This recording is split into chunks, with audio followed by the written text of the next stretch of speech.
Ahojte, tu je náš týždenný audio newsletter Slovak Center. Prehľad toho najzaujímavejšieho, čo vyšlo na Cinku za posledných 7 dní. Ja som Andrea Irena Fábriová a poďme rovno na to. Tento týždeň sa nám pekne prepojili dve svety, ktoré Slovak Center spája.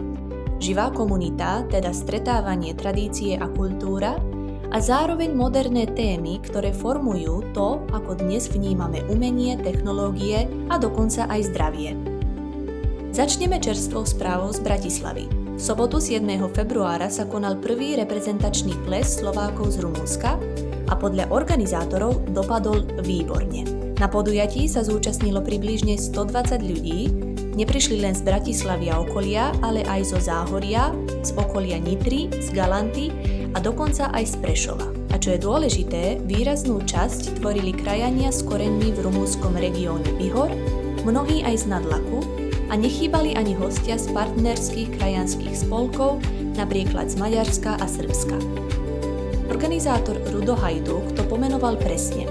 Ak sa to podarí udržať, môže to položiť základy novej tradície krajanských bálov vo fašiangovom období. Ples začal o 6. večer a skončil až nad ránom, čo je asi najlepší dôkaz atmosféry. O hudbu sa postarala kapela z Nadlaku Ján Jačiansky a Ondrej Porubský, nechýbala tombola a na stoloch boli slovenské špeciality vrátane kapustnice o polnoci. A ako pekný bónus domova sa objavila nadlacká klobása aj tradičné išlere. Keď už hovoríme o Nadlaku a o tom, čo sa nám darí prenášať do širšieho priestoru, poďme k druhej téme. Slovak Center tento týždeň oficiálne nominoval prestížny festival slovenskej ľudovej piesne Cez Nadlakie na cenu Prokultúra Slováka za rok 2026. V článku sa pripomína, že ide o dlhodobý, kontinuálny a reprezentatívny kultúrny počin, ktorý má presah ďaleko za hranice jedného mesta do celého dolnozemského priestoru.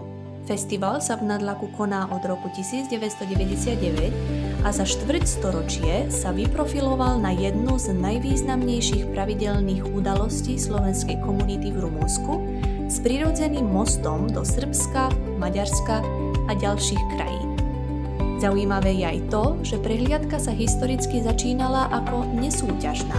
Neskôr sa vyvinula na súťaž s 3 vekovými kategóriami, čo pomohlo vytvoriť kontinuitu pre deti, mládež aj dospelých spevákov. A k tomu ešte jedna mediálna bodka.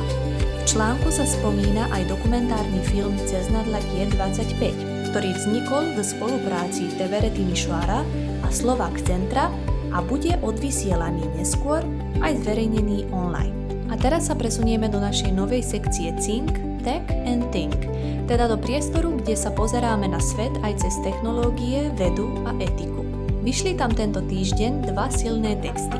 Pôjdeme pekne chronologicky. Najprv 3. februára vyšiel príbeh, ktorý je zábavný aj znepokojivý zároveň. Lolita Čerčel a koniec hudobnej nevinnosti. Ide o fenomén prvej rumunskej AI speváčky, ktorá nazbierala milióny prehratí za pár týždňov a otvorila veľkú diskusiu o identite, autentickosti, kultúrnej apropriácii a budúcnosti tvorby. Text ukazuje zaujímavý paradox. Umelá inteligencia, ktorú poznáme pod anglickou skratkou AI, dokáže vytvoriť hudbu, ktorá znie presvedčivo a rádiovo, a veľká časť publika ani netuší, že počúva niečo vygenerované. Zároveň sa však otvára citlivá otázka. Keď je postava štilizovaná ako Rómka a čerpá z rómskej hudobnej tradície, kto nesie zodpovednosť za to, ako je táto identita použitá a kto z toho profituje? Je to presne ten typ témy, ktorý sa netýka len hudby, ale aj toho, ako budeme v digitálnom veku rozlišovať medzi tvorbou, kuráciou a imitáciou. A aké pravidlá férovosti a transparentnosti budeme od platformiem a tvorcov očakávať.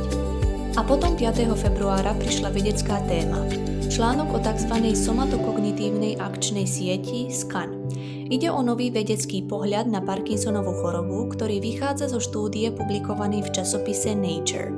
Text vysvetľuje, že Parkinson možno nie je len porucha pohybu, ale skôr porucha celej siete, ktorá riadi prechod od myšlienky k činu, teda od rozhodnutia niečo urobiť až po samotný pohyb.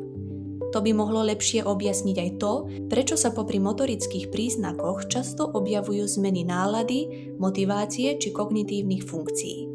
V článku sa spomína aj to, ako sa výskum prepája so startupovým svetom a s novými prístupmi, napríklad s neinvazívnymi metódami neuromodulácie. A úplne na konci prichádza otázka, ktorá je vlastne spoločenská. Ak sa tieto technológie potvrdia, komu budú dostupné a kam až môže ísť úprava mozgových sietí? A tu prichádza ešte jedna dôležitá novinka a organizačná poznámka pre vás, ktorí nás sledujete pravidelne.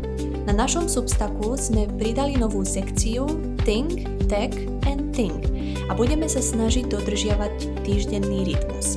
Takže Think Audio zhrnie prehľad z komunít, ale aj kratšie zamyslenia sa nad témami zo sveta technológií, médií a spoločnosti. Prakticky tento newsletter si môžete vypočuť, ale zároveň aj prečítať v textovej forme priamo na našom Substacku.